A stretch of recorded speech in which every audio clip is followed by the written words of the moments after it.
Suatu peristiwa luar biasa terjadi setiap tahun di jantung Yerusalem. Di tempat yang diyakini sebagai makam Yesus Kristus, api muncul tanpa korek, tanpa alat manusia, tanpa rekayasa. Dikenal sebagai api suci, Holy Fire, dan api yang dikatakan berasal langsung dari surga.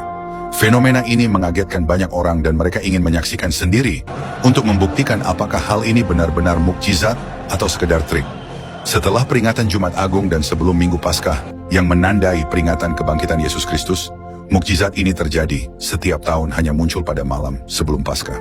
Menurut tradisi Kristen Ortodoks, Patriark Yerusalem akan memasuki edikula, yakni kapel kecil yang menaungi makam Yesus. Ia membawa obor yang belum menyala, sendirian, tanpa pemantik, tanpa api, hanya dengan doa dan iman. Dan di dalam keheningan yang sakral, api itu menyala secara ajaib tanpa bantuan alat apapun. Begitu Patriark keluar, api itu disebarkan kepada ribuan peziarah yang menanti di luar. Dan menurut saksi mata, menyebutkan bahwa ketika mukjizat ini terjadi, lilin-lilin dan obor-obor di sekeliling tempat itu menyala dengan sendirinya, tanpa korek, tanpa disentuh, tanpa disulut. Bagian paling takjub dari mukjizat ini adalah api ini, bahkan dikatakan tidak membakar orang yang menyentuhnya. Seorang pria bahkan menyentuhkan api ke janggutnya, tidak terbakar, tidak melepuh, dan seseorang mencoba menaruh tisu, kertas, pakaian mereka atau bahkan menyentuh api suci itu. Tidak terjadi apa-apa, tidak terbakar, tidak ada luka, semuanya tetap aman.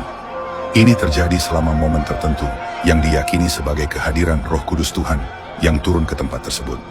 Kisah Para Rasul 2 ayat 3. Tampaklah kepada mereka lidah-lidah seperti nyala api, maka penuhlah mereka dengan Roh Kudus. Api dari surga hadir kembali. Ini membuat banyak orang menangis, terharu, dan mengalami sentuhan spiritual yang mendalam. Bahkan dikisahkan bahwa banyak Muslim yang berpindah iman menjadi Kristen setelah menyaksikan mukjizat tersebut. Sejarah mencatat, bahkan ketika Yerusalem berada di bawah kekuasaan Muslim, mukjizat ini tetap terjadi.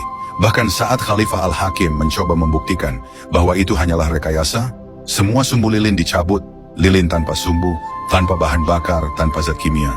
Tapi api suci tetap turun dan menyala sendiri. Khalifah akhirnya berkata, "Kami tidak tahu ini apa, tapi ini bukan tipuan." Keluaran 3 ayat 2 berkata, "Tampaklah kepadanya malaikat Tuhan dalam nyala api yang keluar dari semak duri."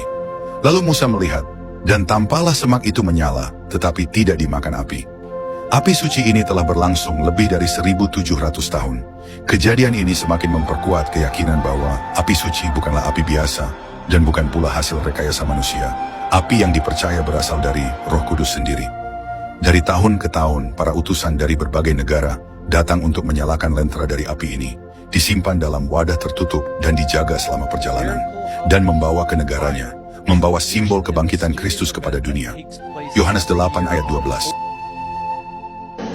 Akulah terang dunia, barang siapa mengikut aku, ia tidak akan berjalan dalam kegelapan. Api suci adalah simbol dari terang Kristus yang bangkit. Api suci bukan sekadar nyala, tapi cahaya yang menggetarkan hati. Sebuah sentuhan dari surga yang tak bisa dijelaskan sains, menjadi tanda pengingat bahwa kuasa Tuhan masih bekerja. Katakan amin dan bagikan VT ini kepada dunia, bahwa kebangkitan Kristus bukan dongeng, melainkan nyata dan hidup hingga hari ini.